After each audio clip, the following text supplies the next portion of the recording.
your hamsters, goats, whatever it is you need at the time. So he's a solid pick just because he's a floater who pays for himself while also being a platform for this guy, which is a running theme for the deck. Into generic boss monsters, since you're running Breaker, Tsukiyomi, Sangan, and Darks in your extra deck, 1 BLS, it's broken, and something that I'm testing, where I used to have a second effect veiler, I'm now testing a Chaos Sorcerer, because what I found was that you go for Raikou a lot with your hamster, he actually does benefit from the random milling you do with Raikou, because once you hit one dark, you can go off with him, and when they kill him, he's a dark in the grave for drawing BLS, good monster born target, and a good boss monster for following up with any solemn shenanigans or anything they do to try to stop your plays. He's just a good boss monster that they don't see coming to drop afterwards, and just regain control of the game. And Gores, I heard this card was good.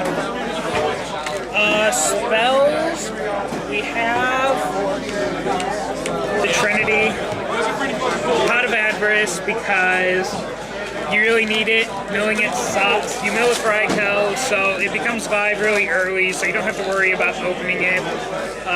You only run 3 gold packs, so it's necessary to recycle your plays.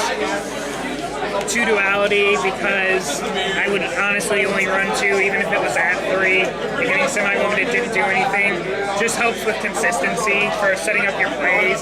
Since the funny thing about this deck is you do a lot of special summoning, but it's all on your opponent's turn. So you're clear to use duality whenever. And then 2 MSTs, pretty standard, it works. And the trap card, 3 ulti Nordic Rhoda, chainable to MST, so it punishes their MSTs. You can save it for the last second possible. You can wait for them to attack and just play it off like a counter to their attack, like a Mirror Force or something, so you can grab your Black Goat and drop it then. Or something to miss timing. Something else that's really funny is when you're making Black Rose plays, because Black Goat goes in the horse, goes into level 7 Black Rose. If you have a bunch of Gleipners set, they will think they are going even, so even though they have Solemns and ways to stop it sometimes, they'll just go like, oh, well, he's blowing up just as many of his cards, if not more, than my cards, so I'll just say okay to that effect, and then you just chain 1 or 2 of these, you get all your advantage back, and you laugh at their face because they just went neg. 2 trap stuns, stops Torrential Tribute, who is the enemy of all things Nordic. Also, if you're playing any back row heavy decks like Rabbit, Gravekeepers, you name it, once you have your Black Goat clear to go, you flip Trap Stun, you Black Rose into Gold Fax, you make your Black Rose, you blow up the field, go +4, and you win. So it's kind of an auto-win card against really back row heavy decks. So even though there's a lot of decks not playing back row, you still run 2 Trap. Solemn Brigade. The Underground's kind of having the debate. I do love Solemn Judgments. It does bite me sometimes, but the games it wins me has outweighed that for me. And the other 4 traps that I like playing in Nordics are 2 Mirror Force and 2 Compulse. Compulse is just incredible, this format. There's more shenanigans with Black Rose because you can Compulse and pick up your extra monsters after you blow up the field, which is just kind of awesome. Just helps you bounce. It bounces stuff. It bounces to protect stuff. It's an out to Shockmaster and whatever out you may need. If it's not good for the matchup, you just side it out. In Mirror Force, it's good mass destruction. You don't play Torrential because Nordics is very reliant on its boss monster. Once you get the boss monster out, you really need to be winning the game with that boss monster, and Torrential you don't like. There were just too many times in this deck where I would have like a Thor or a Stardust, and they would just go off and I'd want to stop them, but all I would have face down would be a Torrential. It's like, well, I have to use the Torrential, but now I'm out on my good cards. Extra deck, in no particular order.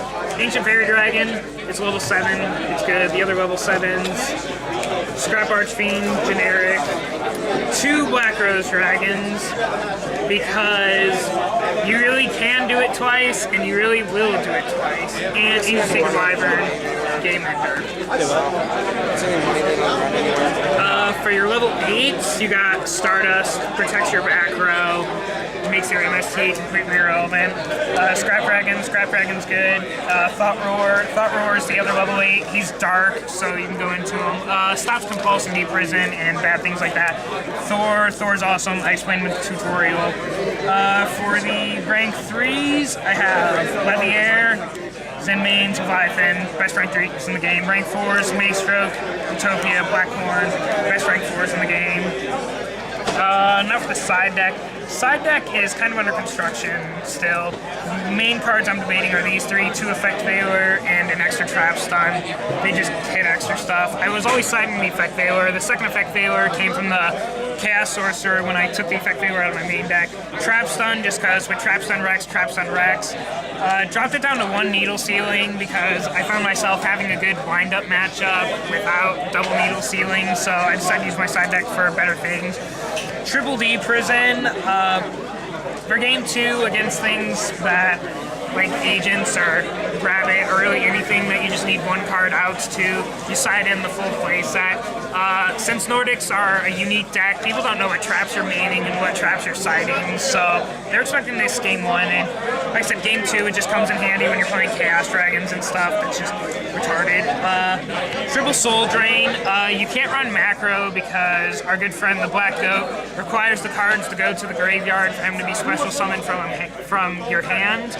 But this wrecks Mermail, stops Dark Worlds, stops those graveyard reliant decks, and it's almost as good as macro. It's not as good, but it's a sacrifice you have to make for this guy, and it's a worthy sacrifice to make. Still a great side deck card for those matchups. The third MST, if you're not maining 3, you side the third one. And 2 Thunder Kings, just a good generic monster to side in if you're playing more monster heavy decks that are more hurt by Thunder King. And 2 Fossil Dyna because he's another set that your opponent doesn't expect, so when they expect to run into a hamster and they hit this, they just lose because they special summoned a lot. Good for things like Chaos Dragons, where you can side in Fossil Dyna and side in your full suit of Dimensional Prisons and just play to protect the Fossil Dyna game until you win, and good stuff like that. So Fossil Dyna 2 side deck. And that is really the entire Nordic deck. Yeah. Nordics, they're great. You should play them. Spread Nordicism across the globe for an enlightened society. And that's Russ. He was doing it before it was cool. Alright. Thanks, YouTube. Comment, rate, subscribe. This is the Yu-Gi-Oh! Underground.